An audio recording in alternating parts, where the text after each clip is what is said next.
It's a summer night in Upper Michigan. You're with your parents, which, deep down, you know you should feel safe, but you don't. You don't feel safe. You feel scared. Not physically. It's not your parents who are scary or the neighborhood. It's the fear of rejection. You're doing something you know is not normal. You're door knocking to talk to people about the Bible. It's not that you don't love the Bible. It's just, you sigh. Why does your family have to be so different? You just want to fit in at school, and this doesn't help. Your footsteps slow as you approach a door. This one looks familiar, you think, but you shake it off. After all, they all start to blend together after a while. Your mom knocks and gets ready, Bible in hand, you tucked behind her skirt, dressed in your church best. It opens, and it's 10 of your friends from school having a slumber party. And when they see you at the door with your Bible, they all laugh and begin making fun of you. This was the real-life experience of Lori Harder. Today, Lori is one of the most badass entrepreneurs on the scene. She's a thought leader, author, speaker, podcaster, and so much more. But she wasn't always confident and bold. In fact, her upbringing couldn't have possibly been more different than where she is today. It was always scary. I just remember thinking, because as extroverted as I was, I also got really nervous. I was always a really anxious child. Like if attention was on me, this probably came from getting made fun of. So whenever any attention was on me, I would always get a lot of anxiety. I'm sitting with Lori in a podcast studio in Costa Mesa, a gorgeous beach town in the Orange County region of California. Lori lives nearby with her husband, Chris, and today, life is pretty comfy. But just thinking back to that time in her childhood brings Lori to a visceral place. It's funny, I'm talking about it right now, and I'm actually tapping into feelings of like, I feel really winded right now. I feel a little bit dizzy. Like those feelings of what it felt like of, I'm going to be rejected. It was less about being afraid. Back then it wasn't, I was in Upper Michigan. I wasn't too afraid there wasn't a lot of crime or anything like that at all. It was more just the rejections, because sometimes they were nice and sometimes they were horrible. Like, we actually got chased off of one, and he was like, I'm going to get my shotgun, but it was up north. So we were like, okay, calm down. But it's still these moments of just kind of waiting to be rejected over and over, which is also why I think I'm able to do a lot of things now. And boy, is she able to do a lot of things now. My name is Lori Harder. Lori Harder? Lori Harder. The queen of bliss herself, Lori Harder. Thank you. Absolutely. And it begs the question, is Lori as strong as she is because of or despite her unique and humble beginnings? Lots of people might use it as an excuse for falling short of their goals. Lori decided it would fuel hers. So what's the difference between someone who uses setbacks as a scapegoat and someone who sees every struggle as a lesson put in their way to make them stronger?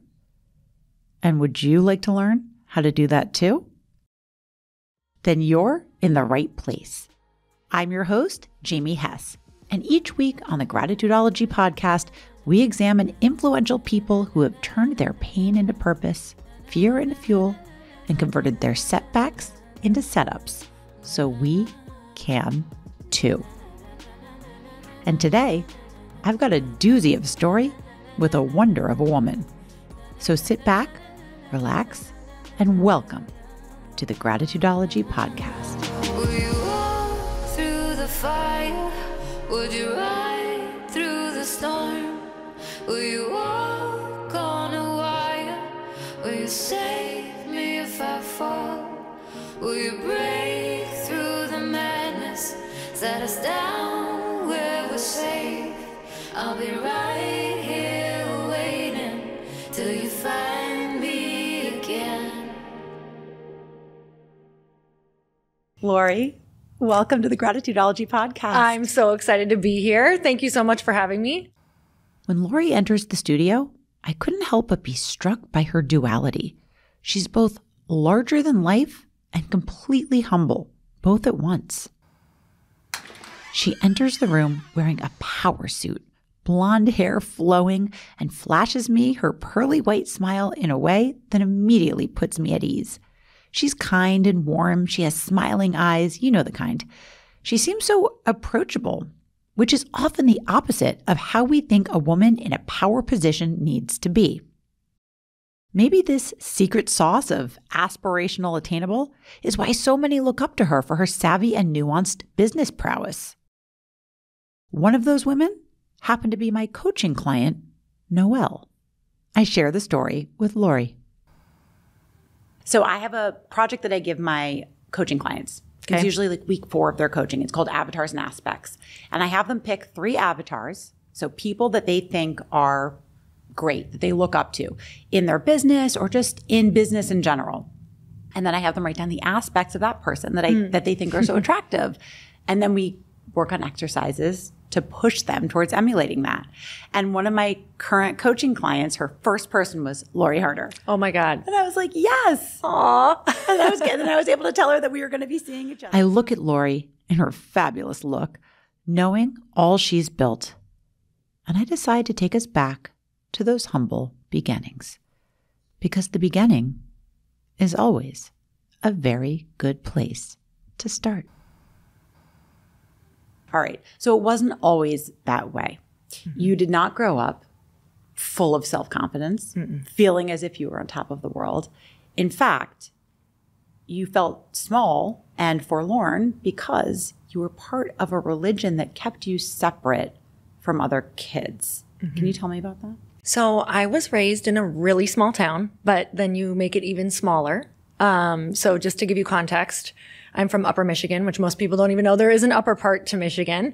So probably the closest city to us was like 3 hours away, where we'd do all of, our elementary school shopping, like school shopping. We'd go down there because that's where the clothes were.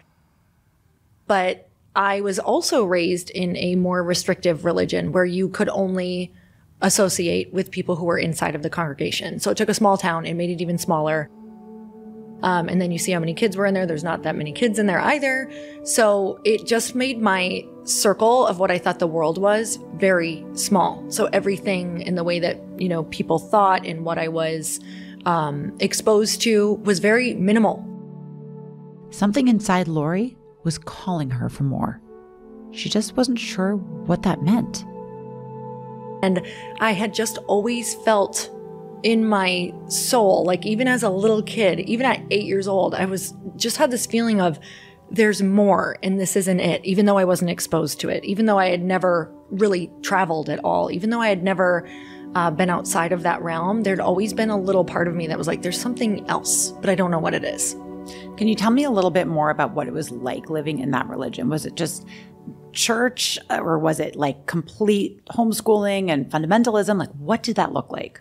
Well, it's interesting because it was, I think it took a religion that was more restrictive. And then when you put it in a smaller area as well, I think that the belief systems can kind of get even stronger. Do you know what I'm saying with that? It's like there was no outside congregations either. They were kind of far away. So it was like that particular being in such an area that wasn't exposed to other people. It was almost like they were taking the rules and making them even stricter, is what I kind of learned later. But what that was like was, I was not homeschooled until high school. But I was, half of the kids were homeschooled, half of them were not homeschooled. So it was kind of like up to the discretion of the parent. How many people about were in this? About 114. Okay. 114 families or people? People. Wow. Mm-hmm. Small. Very, very small. That's right. Her world, her insular community, consisted of 114 people. They socialized together, prayed together, and often homeschooled their children. While some of the families did this from the start, Lori was allowed to attend secular elementary school through middle school, though it actually may have made things harder. And because you don't celebrate holidays and because you're not allowed to do extracurriculars, that leaves a lot of room for people to make fun of you. So it was hard, but it was also all that I knew. So because I didn't know anything else, there was a really big part of me that I was so involved in the religion that I was like, oh, being made fun of and persecution, that's just a part of it.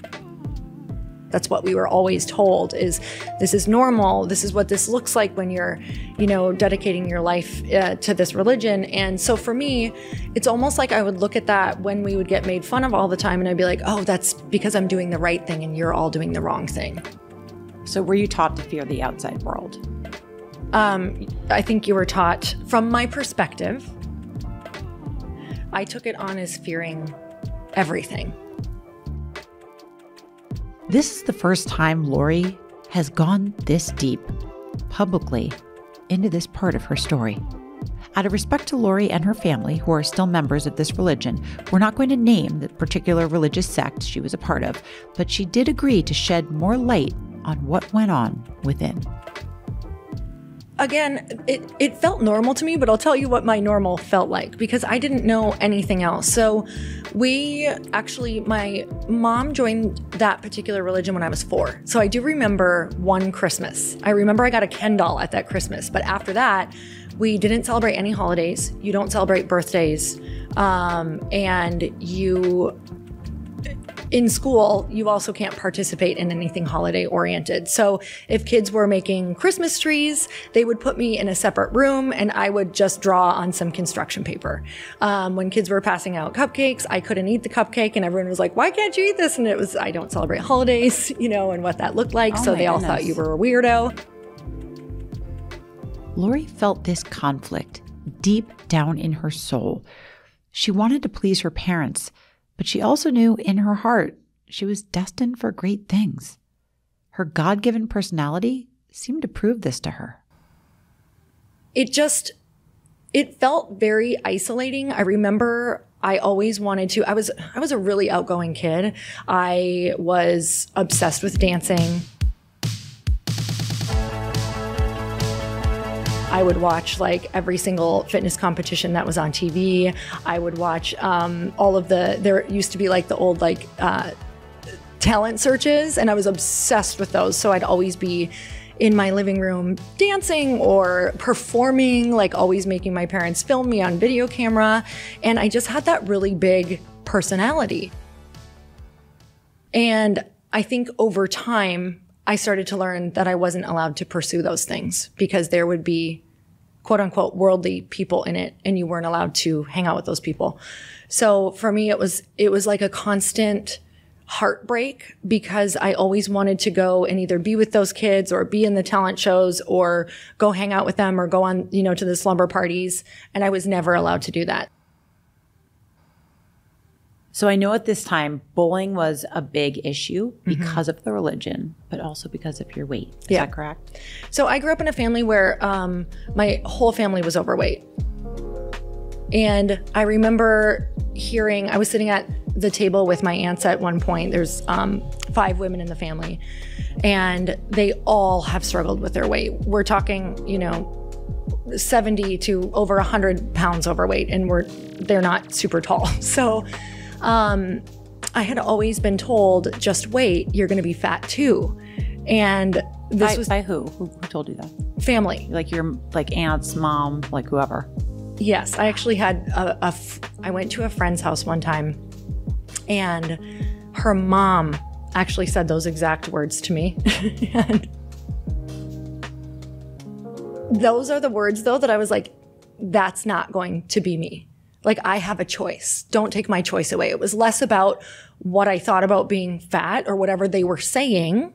It was more about why is everybody telling me what I'm going to be and I don't have a choice in the matter. And freedom has always been one of my North Stars. If you tell me what to do or if there's something that makes me not feel free, I will reject it and go the other way. And I think hearing that at a young age and also sitting at that table with my aunts and having them say, this is our genetics. You're going to struggle your whole life. And they weren't saying it in a rude way. They were saying it in what they had experienced and what their environment had shown them. And so everything around us was showing that. Their kids, my sister, everyone in my family. And so I remember at that table was this place where I made this decision. You don't even know you're making these decisions when you make them. It's just a little voice that pops up for one split second. And at that point, I had this happen a few different times, but this was one of the first ones where it was like, nope, that's not going to happen to me, because I'm going to figure out how it's not going to happen to me. And that had started this search to figure out how to be healthy and what that looks like. And I started reading fitness magazines were the main thing I read. And I would go to the public library and I would check out books, or some of them I would not check out. And I remember the printer machine was 10 cents a copy at the time. And I would just copy as many workouts and info as I could. Like in that short amount of time, I didn't even know what I was copying. I'm like, I'm just going to do these workouts. They were all men's books because there wasn't really women's fitness books at the time. And I made this little workout binder. And I would carry this workout binder with me. And as I was reading these different articles and reading these books, I had the realization that these people were making different choices than my family was making. I was like, well, okay, these people are actually exercising every day and they're making these choices with food every day.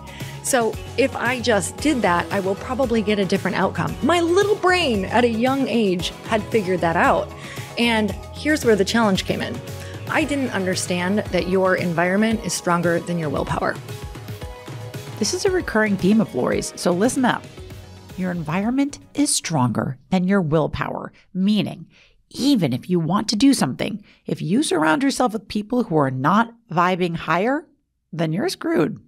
So that is where I began my lifelong struggle of not knowing what was wrong with me and why I couldn't, why I was always losing weight and then gaining it back, losing weight and then gaining it back, binging and then going on these different diets. I mean, my family and I, we were always on a diet. And at the time, it wasn't necessarily a bad thing. Like they wanted us to all be healthy. So my mom was always trying new things. We were doing Weight Watchers, Deal a Meal, all these different workouts, Cindy Crawford's workout, like you name it. We were doing it, but we were either totally on or really off for a very long time. So it was I had never learned the cycle of what it looks like to actually eat healthy and to eat things that you enjoy and to be present with your food.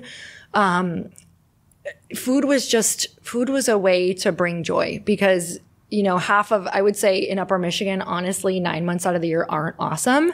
And so we kind of hibernated and found joy through food and through like cooking and connection. And all of my favorite memories were cooking and food and going out to eat and going for a ride and getting ice cream. Like all of my joy, all of it was related to food. But then it would come back and bring you things that did not bring you joy. For instance, I heard you tell this swim story. Yep. So a group of kids from our congregation were going to go to a pool. And it had 2 diving boards. This is all very exciting when you're young. Like we didn't do a whole lot of outings and we didn't do a ton of stuff like that all together with the kids in our congregation. And I had this massive crush on a boy in my congregation. I was going to marry him. I named my teddy bear after him. Like an obsession. I would just listen to all the songs and I'd write his name over like on the covers of every book, like over and over. I'd put his last name with my name. Oh, he was my future husband. And I knew that he kind of liked somebody else, but it didn't really matter because I knew I was going to eventually snag him. This never happened. But so we're going to the pool. And with that in mind, I'm picking out this swimsuit that, I'm like, oh, this is the cutest. Like, this is really going to impress everybody there. I remember it had stripes on it. And I don't know if you remember, but when they had those little clickable belts. Oh, yeah. Oh, girl, I felt like I was looking good. Like, this was the moment I was like, I look good. Like, yeah, I could tell that I had some extra weight on me, but I just felt really good. And we go to the pool, and I remember, because I had such a performer archetype that the diving boards, I was just having the time of my life. And I was like, I'm going to dive off this one. I'm going to do this cannonball. Like, I'm going to do the splits, whatever. The things you're thinking when you're little. So I was just very consumed. I was in the moment where you just feel good. You're having fun.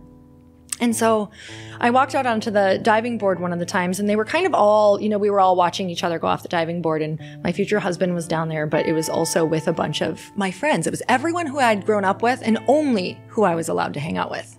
So like my core people were all right there sitting front row, and all of a sudden I started hearing this chanting, and it was almost like surreal. I was like, wait, are they saying what I think I'm hearing? And all of a sudden I realized they were all starting to chant whale. And so they were doing this over and over, and I had nowhere to go. Like, it was this realization where it's just like those tears come in your eyes, and it was just, I just jumped in. Like, I literally was like, just get in the water and hide.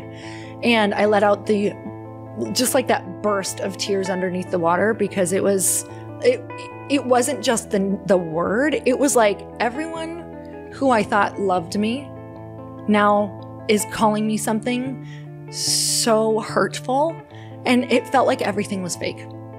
It felt like up until that point in my life, like everything was fake, and I no longer even knew where to go.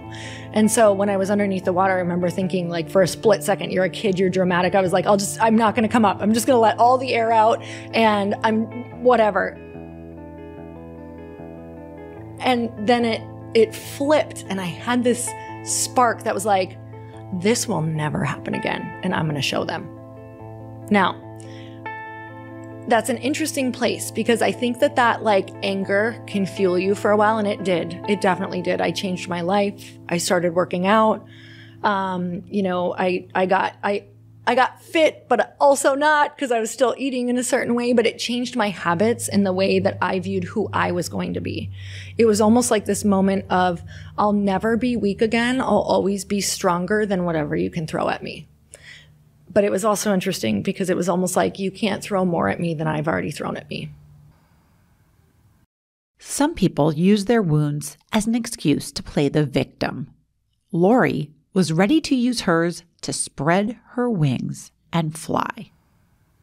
Honestly, making the choice to move out at a really young age, when I turned 18, was made from the place of, I can't grow to who I want to be. I can't become who I want to be in this environment with these people. And I don't know if I've ever told my mom that, because it would probably break her heart. But if she listens, I think she has a feeling, and I think I've said it in other ways. Lori pauses here. I can tell it's important for her to communicate her love for her family, which once again reminds us that two things can be true. Things are not bad or good. They're nuanced, layered, complex. And that's what Lori's relationship was with her family and their belief system.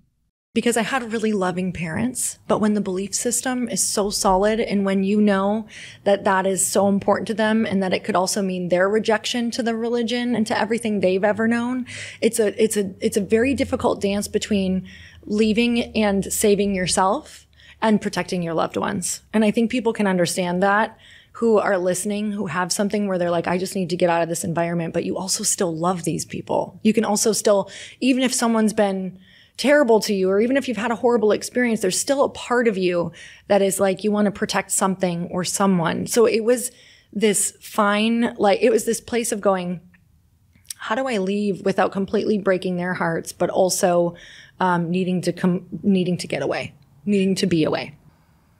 I chime in with some thoughts. Life isn't that black and white. Mm-hmm. Two things can be true. You can love and be grateful for what your wonderful, loving family gave you. Yeah. And also want to be your own person. Mm-hmm. So as Lori is explaining her journey towards moving out at 18, it occurs to me that we haven't really covered what high school was like. So I poke around there for a minute. And what she explains to me next blew my mind. Yeah, so I homeschooled through high school. So I never went to high school. Wow. But, my parents were going through, when you look at, it's so funny when you realize your parents were people, like that moment. Oh my gosh, I say that all the time. Oh my gosh, looking back, I was like, how could they be this way? And I'm like, oh my God, they were struggling so hard. They had went through a bankruptcy. And then, they were in a place where my mom had to go back to work as well. And my mom had just had a baby too. So I'm 14 years older than my brother. And so the sequence went, my mom had a baby. I started homeschooling, not because of that, but also we just had this realization, like, they're really struggling. My mom needs to go back to work. I could stay home and watch my brother. So I stayed home and watched him most of the time.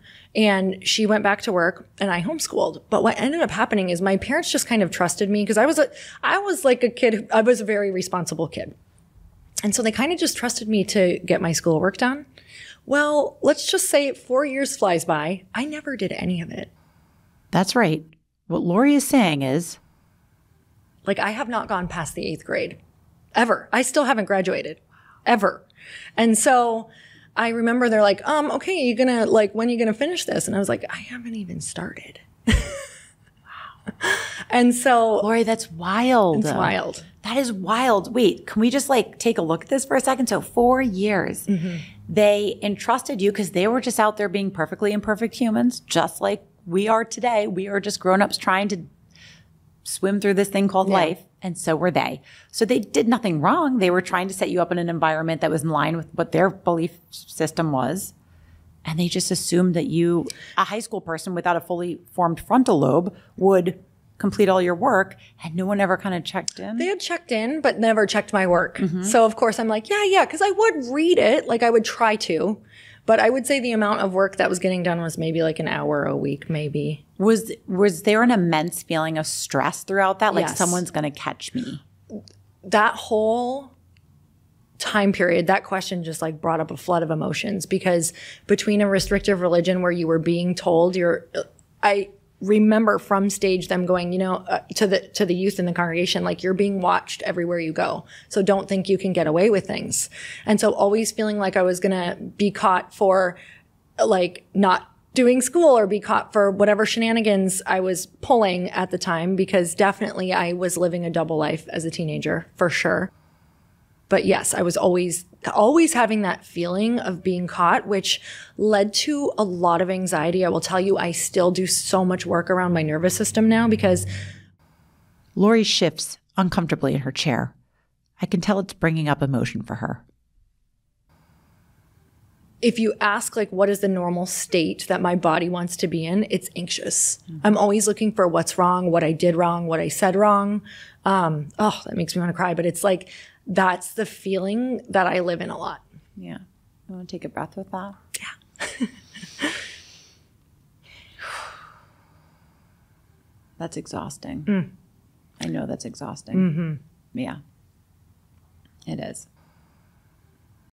So that was a bottom of sorts for you. And I've heard you say that rock bottoms are a gift. So what happened next? Oh, I wish I could say it was good, but I moved out and just went wild for a while. And I had quite a few rock bottom moments. I mean, I'm sure you can relate to this, especially if you told me a little bit about your past, but just like waking up in the bushes somewhere downtown. What Lori's explaining is not so uncommon, I have to imagine.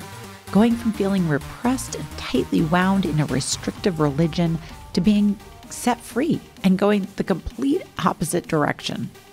But the driving motivation was just like, I just got it. I have to get out from underneath. I don't know what that meant. I had to get out from under the pressure. And I slipped into this environment of people who I have a very addictive personality too, and I like to have fun. And I can take that to an extreme. And that whole series of, it was about 2 years, was just every night going out, every night partying. Random people, because I had different roommates, they had made keys for like complete random people. Just I'd come home and they would be passed out on the floor. And I remember there was a point where it started to get really intense because there was a lot of drugs in my house and I didn't know what type of drugs. And I had called my dad, and my dad's always been kind of like in and out of the religion. Like, I called him and I was like, don't tell mom, but I need to come home. I'm like, I don't know what's going on in this house. But I don't think it's great. I was like, please don't ask questions. I think I need to come home. Can I get a job with you for a little while? Because he did kitchens and bathrooms. And I had worked with him before.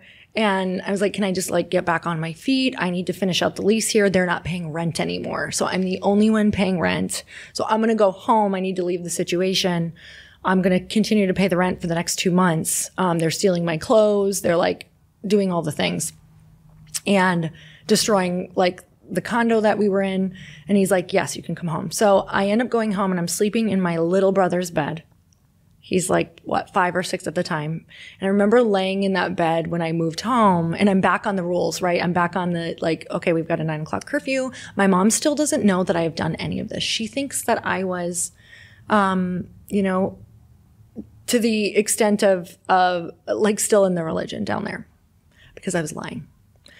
It's really hard to, I'm like, this is going to be great. But anyway, it was living with 2 separate, like telling your parents one thing and living a completely different thing is a absolute mental nightmare. Yeah. And you've never had this conversation with her? Not to this extent. Yeah. It sounds really scary though, because for most of us, if you have that time when you're in trouble, you kind of go to your mom and it's like, all right, I'm kind of screwing up, but that's kind of what 20-somethings do. And can you help? But when there's such an adamant religion in place, you don't have the power. Thank God that you had that open dialogue with your dad. So Lori turned to her dad.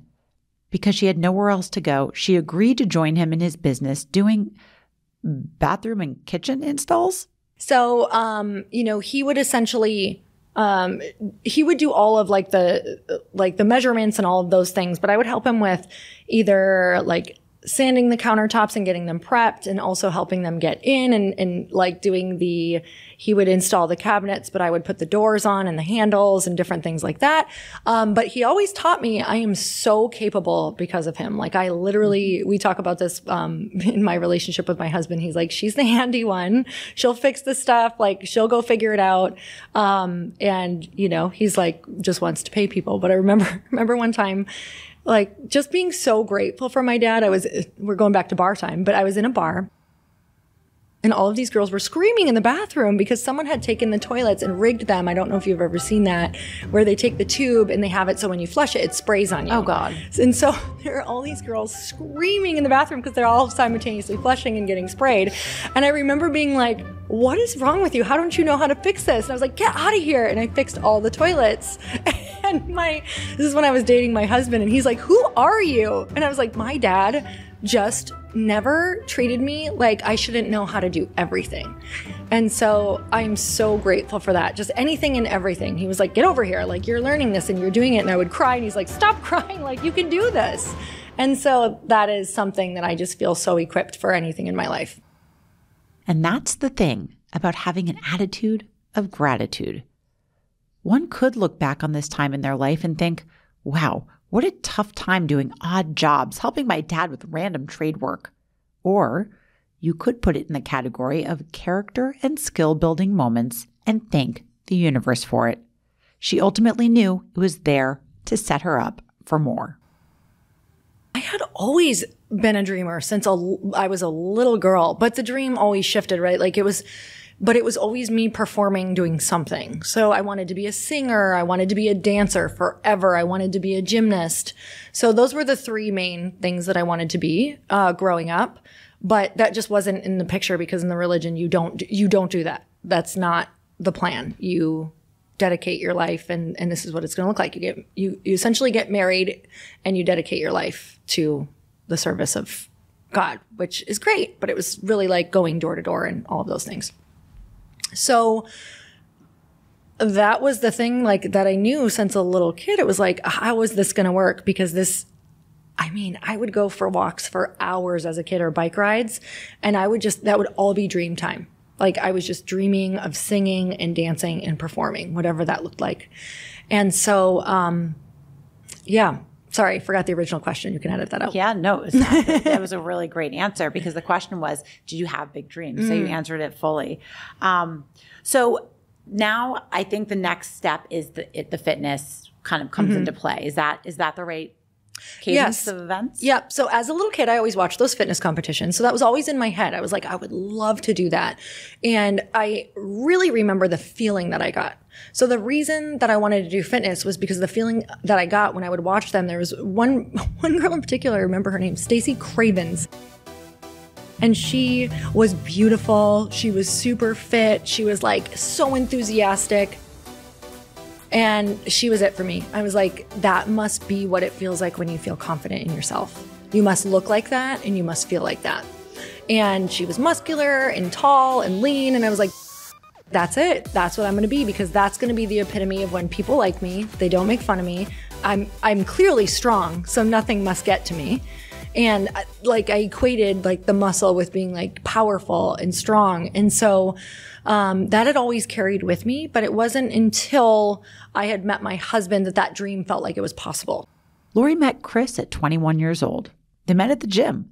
They were both still into the party lifestyle a bit. I mean, they were young, but they were dreamers. So I met him in transition when I moved back in with my parents. So I was like, I'm not staying here. I moved back to Green Bay, Wisconsin. I actually like hated the area because it was just a stopover for me. I was like, this is not where I'm going to live. And so I joined a gym there because that's just what I do when I'm anywhere, because I'm like, this is for I always knew it was just to feel good and for my mental health. I've always felt that. And anxiety, it was a great way for me to control that. So I met him there and I was just like, no, he worked for a company called HSBC, mortgages. And he was flying through the ranks. Like he has always been an achiever, an amazing personality. Like he's the guy in the room that people are just drawn to. And so when I met him, it's almost like he was too nice.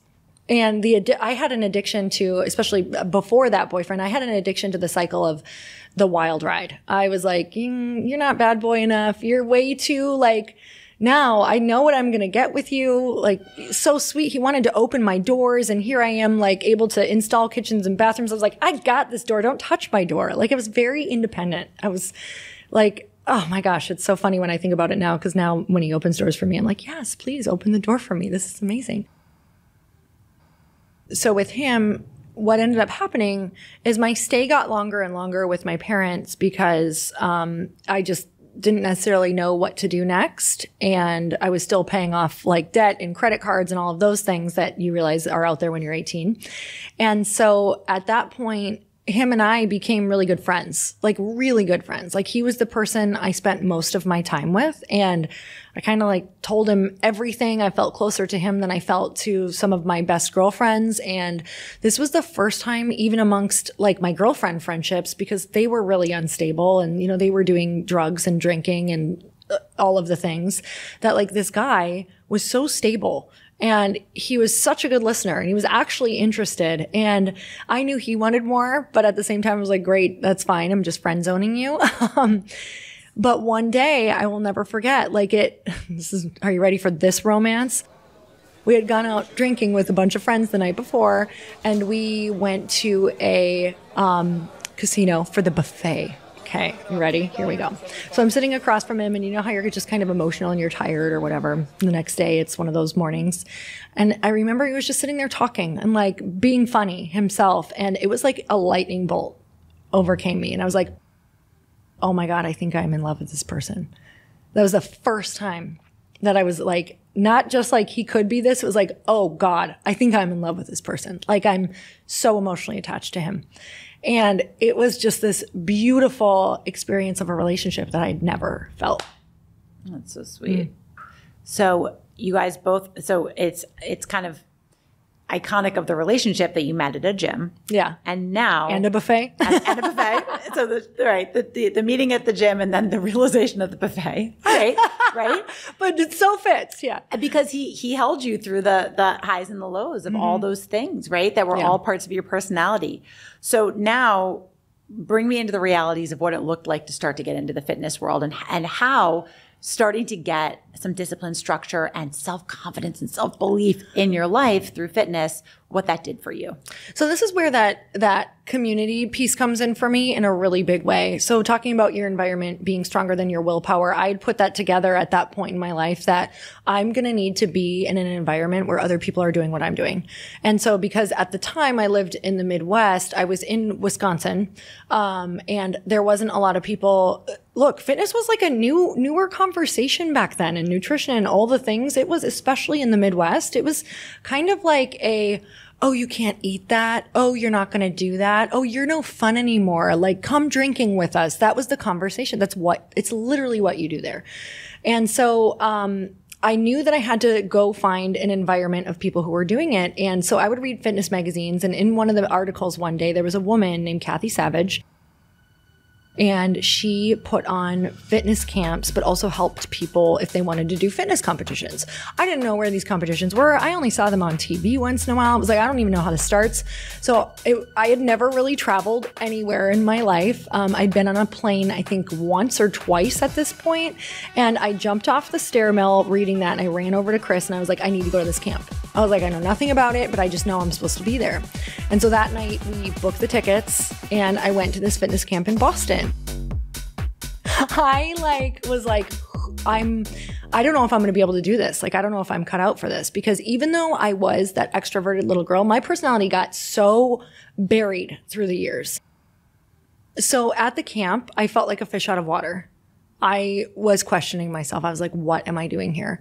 Thankfully, I met someone right away at the camp who was also from the Midwest. So we kind of bonded over like, oh my God, what are we doing here? These girls are so outgoing and outspoken and they're so good at this. Like, the camp was there, so they were in it. They were like, already knew what they were doing. And so we're like, that's fine. We're just going to do our version of it and see how we do. And I will never forget, I have never had somebody, I hadn't realized it, but at this point I had never had somebody call me out for like something that I was able to do. I'd never had somebody recognize like a talent in me. Like, it was ever.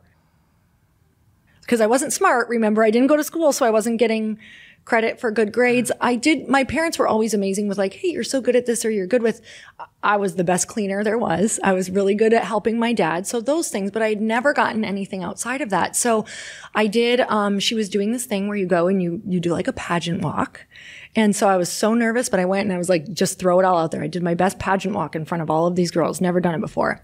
And she said, you're made for this. Those words, those few words changed my entire life, because it was somebody who knew what she was talking about, who believed in me. And that was it. That 1 second changed my entire trajectory. I was like, I'm never quitting. Ever. And so, you know, I think of that sentence because we don't realize, especially if anybody's listening who's like a leader at all in their life, or who even has kids, like, one sentence can change someone's entire path for the rest of their life. And so I think of that, like, I say to myself, like, when I'm with other women, I'm like, don't be greedy with your words. If you see something, say it. Like, because that could be a shift for someone. We keep what we have by giving it away. A principle to live by always. Another, goal setting and accountability works, which is where Lori went next. So after that, you have to make a date. Like, they want you all to make a date there. So accountability. So not only did I go change my environment with a bunch of women who were saying, this is normal, this is fun, let's do this, we're going to do it together. There was a monthly program that went along with it. I joined that. I did all the things. I'm like, I'm going all in because I know I need you guys. And so I ended up setting the date. We have accountability. Now we have other people who you've told. Now you kind of have a partner. So I did it with that girl who I found from the Midwest, and we're like, we're going to do this Midwest show. So about 2 weeks before the show, she decides not to do it. And I was like, oh my God, what? Like, so I decided to continue to do it anyway. So it was a small show in Wisconsin, and I wore, at the time it was so different, but you had to wear a 1-piece and a 2-piece. So don't ask me what the 1-piece did, but whatever. And I will just never forget how nervous I was. Like, I was still in that place where I had a lot of anxiety. Despite her anxiety, despite the other girl crapping out on their commitment, despite the fact that she was not raised to believe I can, Lori did. The Wisconsin show was held at a convention center, and her anxiety was so bad that she began taking medication to combat it. But then it struck her. The reason that I did it is because my anxiety was getting so bad that I literally said, like, Lori, you're going to be in a padded room if you don't confront this. And these meds are not working. Like, it wasn't working. It was just kind of making me feel numb. And so that was the point. I actually got off of them pretty quick just because I was having such bad side effects. That was when I got into personal development as well. Lori knew there had to be answers out there better than medication. And it struck her that her past might need a little sweeping out before she could walk clearly and confidently in the direction of her future. Because my husband had talked to someone at work. I literally said to him, I was desperate because I was struggling with it so much. I said, can you just ask anyone at work, because I knew he worked with a lot of people, if they know any way, or a therapist or anyone who could help me with this anxiety. Like, I can't even go interview because I just feel like I'm going to pass out. Like, it's debilitating. And so one of his friends, he had told one of his friends, and his friend said, I just went to this Landmark Forum thing. I think it's where she should go. Landmark Forum is a well-known personal development workshop. Lori had never heard of it before, but she was like, hey, I'm out of options. Sign me up. She had no idea what she was walking into. For anyone unfamiliar with Landmark, it's a multi-day immersive coaching experience that encourages participants to confront their past and uncover ways to step into their brightest future. People have mixed emotions about it out there, but one thing for sure, it is a bold way to take a step towards personal development. Their workshops are long and arduous and require participants to get extremely emotionally raw. Chris, Lori's husband, wasn't so sure. But Lori refused to give up. And I think by day 2, a couple things had gone off for me. But one of them, I remember sitting there and they said, at any point, if you're ready to share what you want to get rid of or leave behind, you jump up on the microphone. Okay, well, microphones were my worst nightmare. And being in front of people was my worst nightmare. So for the day and a half, I sat there having full-on panic attacks. Like, are they going to make me do this? And then going, also, if I don't do it and I leave this room, I'm never going to forgive myself because I took an opportunity and I just let it slip by, and I have to get rid of this. And so out of the blue, like, someone's even talking and I just jump up and I run up to the mic, and instead of saying anything, I start crying. The teacher was like, the facilitator was so amazing. I'm so grateful for this human, but he was just like, okay, like, this is great. You're safe. Like, when you're ready, just like open your eyes and look around. Everybody's here for you. You're totally safe. We all have the same stuff. Like, so I was able to utter out in my like shaky voice, like, I'm so afraid to be in front of people. I'm afraid to even use my voice. I'm afraid to say anything. That room just like held the most beautiful space, but that for the first time with all of those eyes on me, I was present. And the one thing that I have grabbed onto, another big lesson, was if you can do it once, that's proof. And so I locked in my proof, and that was my reference point for the rest of my life. And I think it's these moments of reference of I did it once. That's all you need. You just got to be brave enough, like Mel Robbins it, 5, 4, 3, 2, 1 it. 5, 4, 3, 2, 1. Be brave enough, deal with that tidal wave, because here's how it feels, guys. It's not as crazy as you think. Like, yes, it was horrible leading up to it, but the actual moment of doing it, whether it's a tough conversation or whether it's going out on stage or whatever that is, there's a tidal wave moment where, yeah, you're in it. You are like feeling pummeled by the emotion. You can't tell up from down. You might be dizzy. You might feel sick. You might feel like you're going to throw up or pass out. But it will wash over you. If you can just hang in there and just stand there and even breathe for a second, it's not going to be that intense for that long. And then there's like this moment of beautiful peace on the other side. It's like if you're a surfer and you're trying to get out to the break, but once you get past it, it's like you can just sit on your board for hours and it's calm and it's peaceful. You don't have to do a darn thing. That's literally what it feels like if you can get on the other side of it.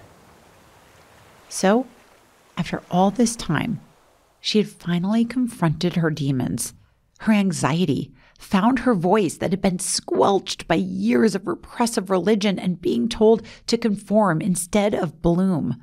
Lori was ready to compete. She completed that fitness competition. I asked her how she did. I think I did 3rd and 4th. But I think there was only 6 people in it. The accomplishment is taking the step out on stage, right? And that gave me that gave me just doing it. Not even if I would have came dead last, I wouldn't have quit, because just doing it for me was what I was proud of. I was like, you're doing this not to win this. I was actually doing that first one to overcome a fear. And it helped in a major way. I was like, I can do that. If I can do that, that means I can do something else, because my motto's always been like, okay, I didn't die. And I went out there.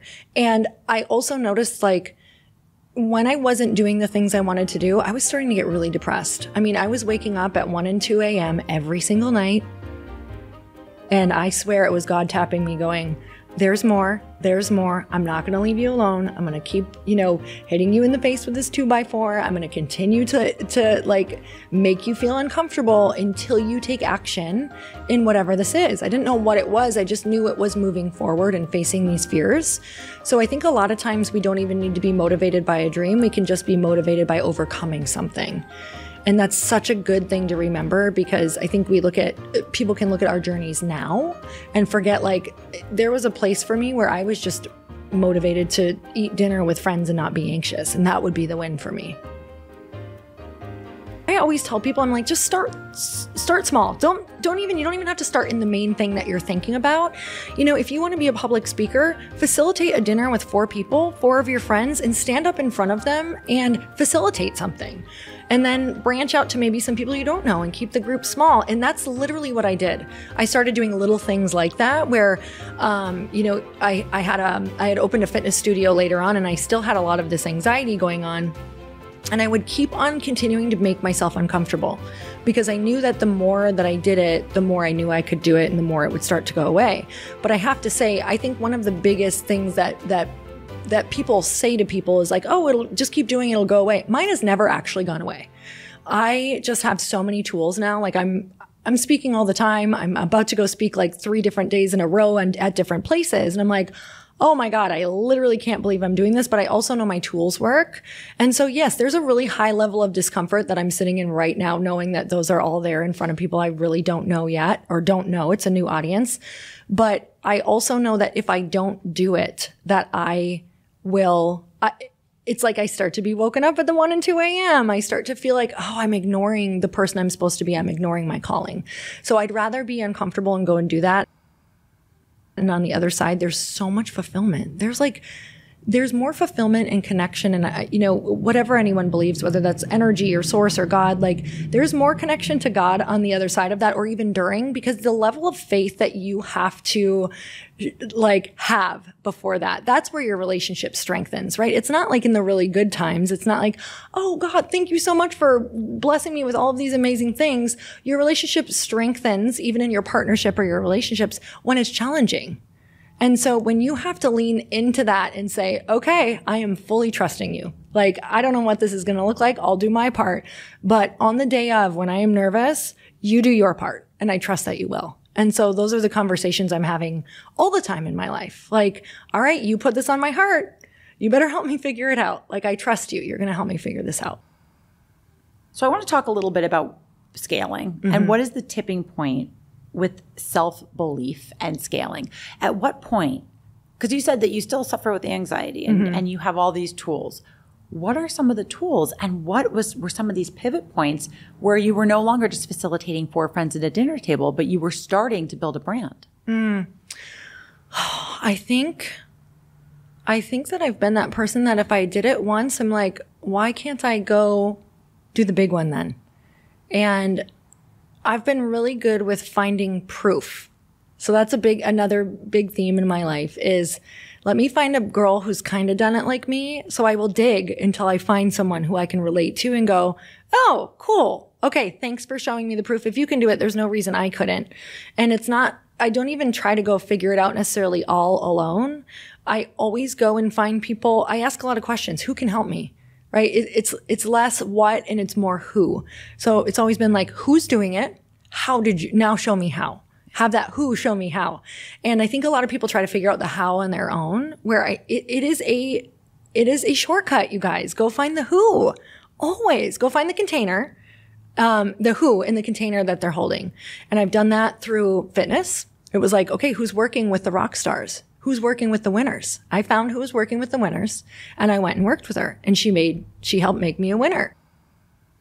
And Lori's not kidding around. She was a winner in the fitness space, all right, though she's quick to remind me that it didn't happen overnight. You know, in that space, I competed for about 4 years and I don't think I'd placed first. Maybe I placed first in a more local competition. But then on year 4, this is interesting because everybody asked me what shifts, because I ended up winning 3 national titles in 1 year, which had never been done. So, and 2 shows, I won 2 different categories, which people were like, you can't win that. 2 different categories. It was like winning Ms. Bikini America, which is softer, and then Ms. Figure America, which is harder. And so they're like, how did this even happen? And that's a long story. I think I have a body type that can kind of morph, and I ate a lot of food in between them and lifted a lot. But with that said, what shifted that year? How did I go from like not really winning to totally sweeping an entire year of competitions? And there were a couple things involved that I've traced it back to. That the year prior was the year that I actually started teaching other people how to pose and how to perform on stage. And through all of the teaching, I understood. So by paying it forward, it was an inspiration boomerang. Yep. And everything shifted for me. It's almost like I was becoming so fulfilled in helping other women win that when I got there, I have to tell you, this was crazy. I remember texting my coach and I was like, I think this is my year. It was the first time. Oh, I'm going to cry. It's the first time I let myself in my visualizations win first rather than just getting in top 5. And so that was the difference too. I remember resisting allowing myself to think about first because I was like, don't do that. You're going to be disappointed. You have to think of yourself first place. You have to, or you'll never achieve it, ever. So can you tell me about your visualization practice? Every day. Every day I see, whether it was at that time, it was seeing the suit I was wearing, getting my makeup on, how I felt on stage. Here was the big one too. This one's huge. How were other people feeling watching me? And so I would get in a place where I was exuding so much like love and confidence that they were feeling it. And it turned them into when I would watch Stacey Cravens and she would make me feel like I could do it.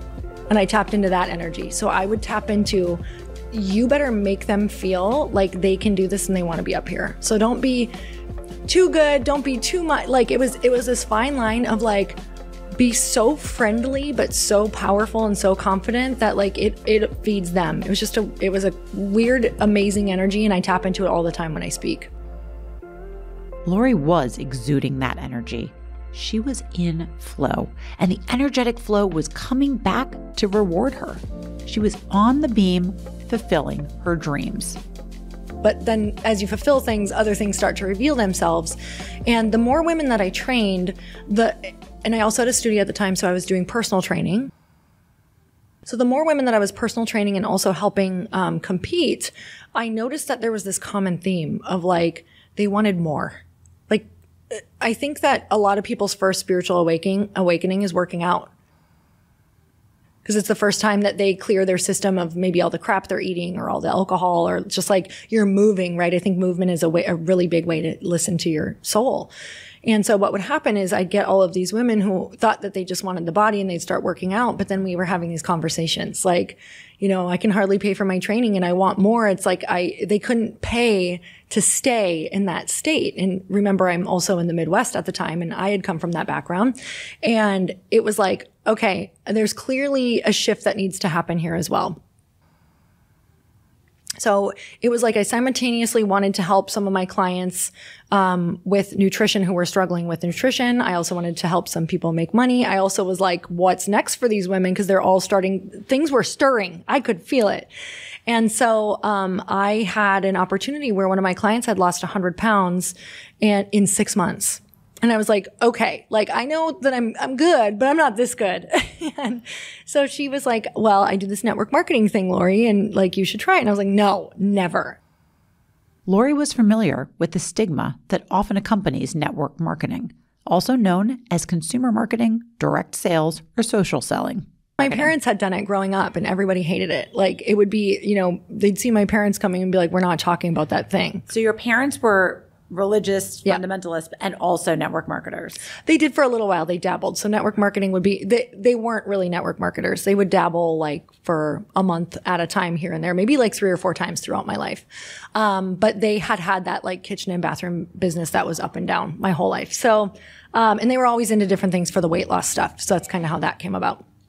And so I also, it was just the timing of the world. Like nobody liked network marketing. It kind of had a stigmatism to it where you won't get invited to your family's Christmas because you're always trying to sell them, you know? And so for me, I was like, absolutely not, especially in the fitness world. Ooh, it was a no-no. Like you were a sellout. That's what everybody would say. Your career would be over if you did network marketing. So mind you, your career would be over. I had people telling me this. This network marketing opportunity comes up and, you know, she keeps telling me about it every time we train, and I train her 3 times a week. So it was a lot. Her and I become really good friends. And I'm telling her this simultaneously at the time I was struggling with food. Like I had not nailed it yet. I was either really, really on. I was more on than off at this time. But when I was off, I was binging. Like it was a real struggle for me, to stay really balanced. So she was like, just try this shake. Like you'll feel, it has all these nutrients in it. Maybe that's it. Maybe you need more nutrients. She was totally right. So I remember I was like, fine, I'll try it for you, but nothing, even if it works for me and I use it, I'm never selling it. So I try it for a week. And this was right before I started winning the competitions. And it was like probably 2 or 3 months before. It changed my life. I felt better. I probably was missing so many nutrients. So pumping them into my body like this, I felt better. I looked better. 3 months later, I won all 3 competitions. So I was like, whoa, I think I'm onto something as well. I just feel really good.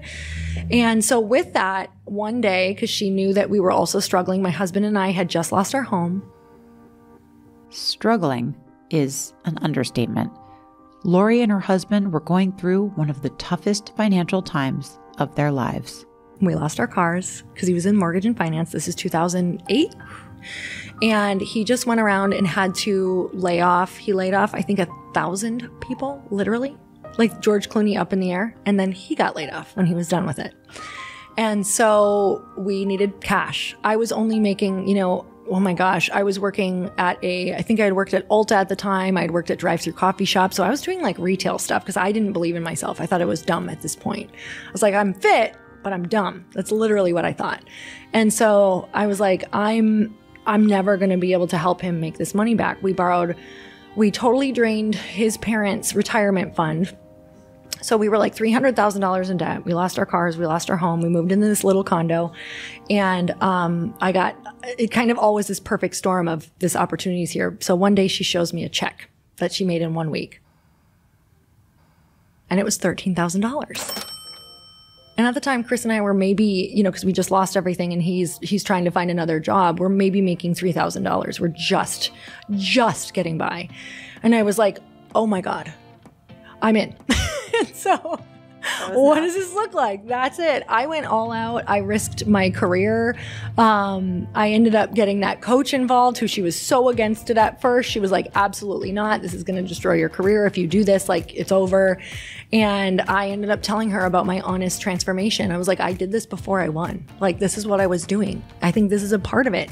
And so I hit her at a time where she was also in a health struggle and it helped her as well. So that was it for me. I was like, I had a transformation and I wasn't going to be quiet about it. And it helped serve the mission of empowering women, which was always, that's what the fitness always was. That's why it started. It was like, if we just start here, you can at least start to feel more powerful in your body, which then opens up everything else. Lori's path had led her to the network marketing space, controversial for some, a slam dunk for others. But what is undeniable is that for Lori, the set of skills she gained while pulling herself out of the trenches was the legacy she was looking to pass along to others. You see, in network marketing, consultants view themselves as more than just sellers of the product. They also recruit others and lead those teams called their downline to whom they deliver motivation and education. And Lori found that this was where she shined the brightest. That's when the business stuff started. The personal development stuff started around then too, because what I would notice is, you know, I'd get these women involved in network marketing, but they couldn't do it if they didn't believe in themselves. So we had a story we had to change about money. That was a huge one. So I'm really into helping you change your money story. So the personal development was the money story, the belief story, the you're worthy story, you're capable story. And then I also had these 2 vehicles, which rocked. So I had the fitness thing, I had the way for them to make money, and I had personal development. And my career just spiraled upward from there because I wasn't hitting it from one spot. We were hitting everything. I had somewhere for everyone to go. It was like, oh, you're desperate, you need money? Great, let's get on this team. Oh, you don't feel good, you don't like who you are, you want to feel fit? Here's this thing. From there, Lori's business grew and grew. She went from coaching fitness to coaching business teams to leading events for hundreds of women to creating networking events, a podcast, a book, and becoming an investor and serial entrepreneur. And to think, if she had let life beat her down, all the women she's helped today wouldn't have had the benefit of her light. So let me ask you a question, just like a more of a spiritual question. Knowing everything you know, what do you think is the key to happiness? I think, the first thing that came to mind is I think that we are all put on this planet for a reason, but that reason is layered. So it's not just one reason and it's going to shift. And I think that when we find it and we live in that reason, I think that everything and everyone and all of the relationships and everything come together. So I think it's to fulfill that gift, but be in relationship with people. That's it. Like fulfilling your gifts and being in relationships with people, I think is fulfillment and why we're here. I asked Lori to go deeper into relationships, not just romantic ones, but those complex, layered relationships we often have with other women, both inside and outside of business. And so I think it's Wayne Dyer's quote, but it's when you change the way you look at things, the things you look at change. So when I started changing the way I looked at things, I did start attracting different women. Now, it doesn't happen overnight, and it's not perfect the first time you do it, because those first relationships where I started attracting different people, it was still tumultuous. I didn't have all of the tools to be able to handle, like, if they had said something I didn't like, I didn't, have the hard conversations. I was still nervous about having hard conversations because it's a relationship, you guys. So when you think about your female friendships, it's still a relationship where it's not going to be perfect. And I think that we view relationships like, well, she should have known not to say that. She should have just known not to do X, Y, and Z. That's not how it is. We're all from different backgrounds. And I think a lot of women view that as disposable. Like the second you hurt me, I'm done with you. Like you should have just known not to hurt me, And the thing is, maybe you have been from a family who has never thought about whether it hurts you or not. So you'd never even thought of that. And so we have to start having the conversations of, start in these relationships by being willing to have hard conversations. Like, okay, if you're really going to do this, you have to commit to it. This is not just I'm your friend until X, Y, and Z, because in the back of your head, somebody listening right now is like, I'm your friend until, and we could probably list out the things that, would stop us from having a friendship. And it's also going into it knowing not one person can be everything for you. As you can imagine, growing up segregated and homeschooled didn't set Lori up with lifelong friendship skills, so it was something she really had to work on in her later life. So when I was first starting out trying to find these relationships, because mind you, I went from like 0 to trying to find girlfriends. I was like, well, she's got to work out. She's got to believe this. She's got to like this. She's got to be adventurous. She's got to like fitness. She's got to whatever. So I had a best friend checklist. Well, you can imagine nobody was like all of these things for me. So I was always like, she's not out there. But it was something Lori heard while sitting in the audience while a friend was on stage giving a keynote that really changed her opinion on how she was looking for friends. She was saying how, she has different friends for different things. And so she would say, I've got my fashion friend who I wouldn't do business with her at all ever, but I always look to her for her outfit inspiration. And I'm going to go talk to her and we're going to talk about this and be really shallow and look on these websites and blah, blah, blah. And then I have my, my adventure friend. And then I have my business friends, because a lot of my business friends aren't going to be the ones I vacation with, but I love to go and mastermind with them. And it's like everything fell into place for me after that. So I think the first step is the open-mindedness of you're really just looking to collect people. That's what she calls it. She's like, you have to collect people for the different parts of your life because you'll never be everything to everyone either. And so you have to be open-minded, collect people, and then you have to go and seek out the spots in whatever containers they are. Maybe it's a networking event, maybe it's a personal development event, but you have to go in with the intention of I'm going to meet 3 people. I'm going to try to get to know them. Here's my questions I'm going in with. What are you most excited about right now? Where do you want to be supported? Like, you really have to get really intentional. And if you can't find these events, which I think you can because they're kind of everywhere now and you can travel to them, that's what I did. Even when I was broke, I still went and figured out a way to travel places. I would sell clothes from my closet, literally, to get money to go places. And so if that does not happen, you have to create the containers yourself. And I do that a lot now. Because I'm like, I'm not feeling very supported in this area. And whenever I get that kind of victim-y feeling, I'm like, okay, well, you have all the tools. That means you need to create it. So I'll go, okay, well, I haven't been feeling very close to these women, or I feel really left out. This just happened to me. I was like, I feel really left out. I wanted to be at that mastermind weekend with all those women. So I went and made my own and just went on it. It was amazing. It's probably better. So I create the things that I want, and those take a lot of work too, because I get rejected still to this day because I'm trying to be with women who are doing things bigger than me. So I get rejected a lot, and that's all a part of it. It's not rejection if you learned from it. It's not failure if you learned from it. That is what you have to believe to your core. And you're not learning when things are going right. You're not. You're just asking a question. You're not learning.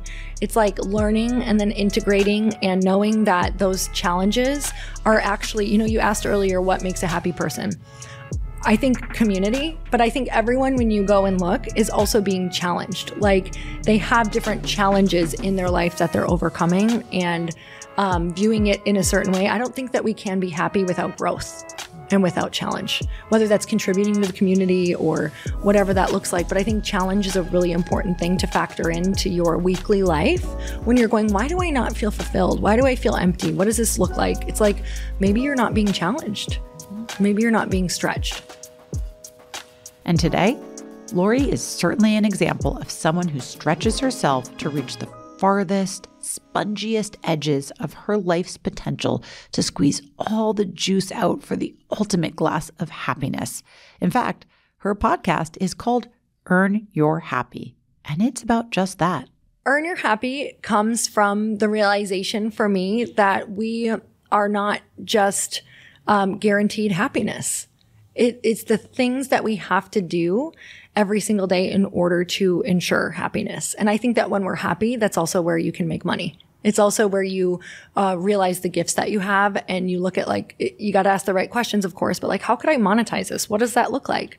So that's what Earn Your Happy is I think there's a lot of people who just feel like they should, I guess they think they should be happy if they just have a job and they have the house and they have the car or whatever. That's not actually what brings you happiness. So it's really looking at what are the actual things in your life that bring you happiness. Like you said, community. You have to earn that. You have to build it. You have to create it. Following your dreams. You have to earn that. You have to build it. You have to create it. So it is near to my heart because I think that I thought, what was wrong with me? Why am I not just naturally happy? I should be happy. And it was things that I had to integrate into my life to be happy. So what else is Lori integrating these days? I have an event called Girlfriends in Business that I'm doing. We have some masterminds that we put on together, my husband and I. And my latest venture is a beauty hydration company. It's a skin routine you can drink. That was one of the most challenging things I've ever done. I raised $2 million from only female investors, so 54 female investors. Many of them had never invested before.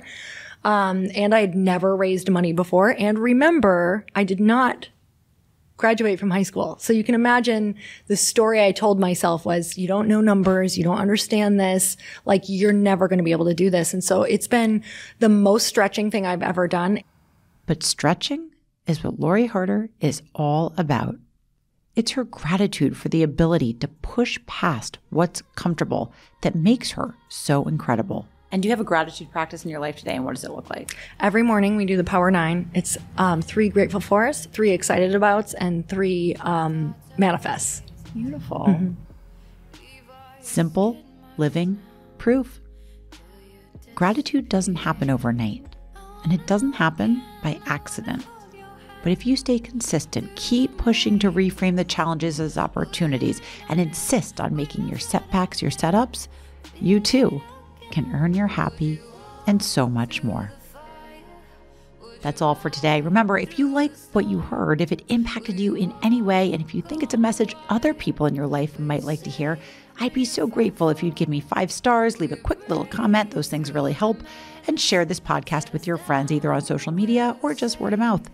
I'm on a mission for us all to help each other focus on expanding our attention towards what's good in the world rather than focusing on what's bad, one person at a time. If we all did that, even to our own little sphere of influence, the world has the potential to be a much more radically awesome place. Stick with me, friends. I've got your back. We're in this together, and it's a great day to see the greatness in the day. See you next time. The Gratitudeology podcast is written, executive produced, and hosted by me, Jamie Hess. Sound design and studio production by Gotham Production Studios. Our theme song is Maze by Hills, sung by Nadia Ali. And don't forget to follow us on Instagram at Gratitudeology. Will you walk through the fire? Would you ride through the storm? Will you walk on a wire? Will you save me if I fall? Will you break through the madness?